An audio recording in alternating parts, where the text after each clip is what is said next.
Hello students, this is your science class. तो बच्चों, आज हम बात करने वाले हैं 9th चैप्टर जो हमने स्टार्ट किया था, उसमें मेंडल का योगदान, यानी कि मेंडल के बारे में हम पढ़ेंगे इस चैप्टर में। अब स्टार्टिंग में बच्चों हमने विभिन्नता के बारे में, आनुवंशिकता के बारे में डिस्कस किया था। तो चलिए बात करते हैं मेंडल का योगदान। मेंडल ने बच्चों वंशागति के कुछ मुख्य नियम भी प्रस्तुत किए थे, आगे हम पढ़ेंगे भी। और बच्चों ये बहुत इंपॉर्टेंट है कि मेंडल को आनुवंशिकी के जनक के नाम से जाना जाता है। मेंडल ने मटर के पौधे के ऊपर विपर्यासी यानी कि 7 विकल्प अलग अलग लिए थे, उनके लक्षणों का अध्ययन किया जो स्थूल रूप से दिखाई देते हैं, जिन्हें हम यहाँ देख सकते हैं। 7 लक्षण बच्चों लिए थे। बीज का आकार, प्रभावी विशेषक और अप्रभावी, यानी कि प्रभावी जिनका प्रभाव हमेशा रहेगा, और अप्रभावी जो प्रभावी की उपस्थिति में खुद को शो नहीं कर पाएंगे, ठीक है, रिप्रेजेंट नहीं कर पाएंगे। तो अगर बीज का आकार यहाँ पर एक में गोल है, एक में झुर्रीदार है, बीज का रंग पीला और हरा रहेगा, फूल का रंग बैंगनी और सफ़ेद।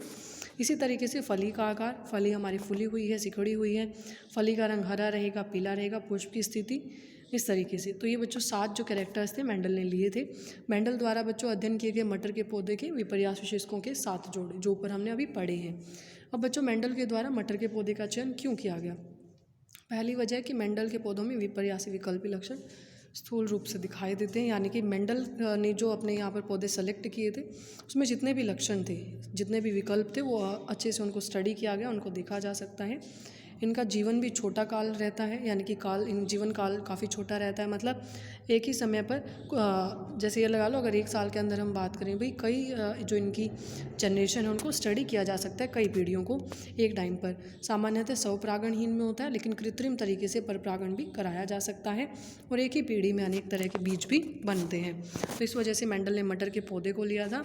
अब मटर के पौधे के 4 विपर्यास विशेषक हमारे यहाँ पर दिए हुए हैं, सेम जो हमने ऊपर पढ़ा, इनको नोट कर लेना सिर्फ। अब जो मेन रहता है बच्चों हमारा, वो है एकल संकरण या मोनोहाइब्रिड क्रॉस। मटर के 2 पौधों के एक जोड़ी विकल्प लक्षणों के मध्य क्रॉस संकरण को हम एकल संकरण क्रॉस कहेंगे।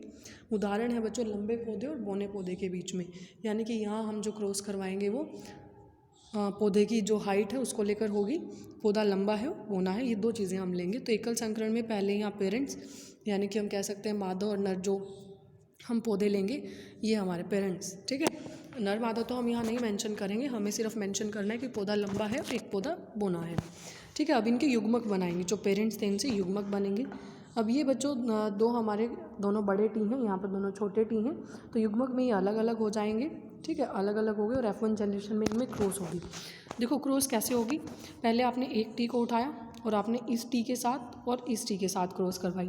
पहले एक टी को उठाया इन दोनों के साथ, उसके बाद आपने इस टी को उठाया और इन दोनों के साथ, सेम वही क्रॉस रहेगी, ठीक है। तो हमारा रिजल्ट क्या आएगा यहाँ पर, जब आप इस टी को इस टी के साथ मल्टीप्लाई करवाओगे तो टी इंटू टी, एक कैपिटल टी एक स्मॉल टी, ऐसे ही इसको इससे करवाओगे तो कैपिटल टी स्मॉल टी, तो हमारा रिजल्ट आ जाएगा बच्चों। यहाँ पर सभी पौधे कैसे होंगे, लंबे होंगे, क्योंकि जो कैपिटल टी है ये खुद को एक्सप्रेस करेगा, और जो स्मॉल टी है यह अप्रभावी लक्षण रहेगा, तो ये इसकी उपस्थिति में खुद को एक्सप्रेस नहीं कर पाएगा।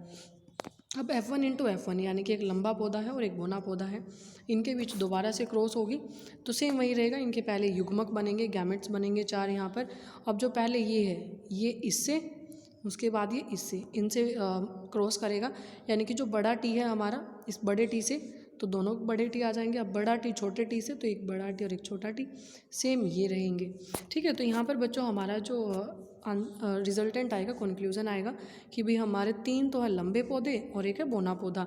दिखने में 3 पौधे कैसे हैं, लंबे हैं, और एक है बोना पौधा। यहाँ आप देख सकते हैं पहली जो संतति थी उसमें तो सभी लंबे पौधे थे।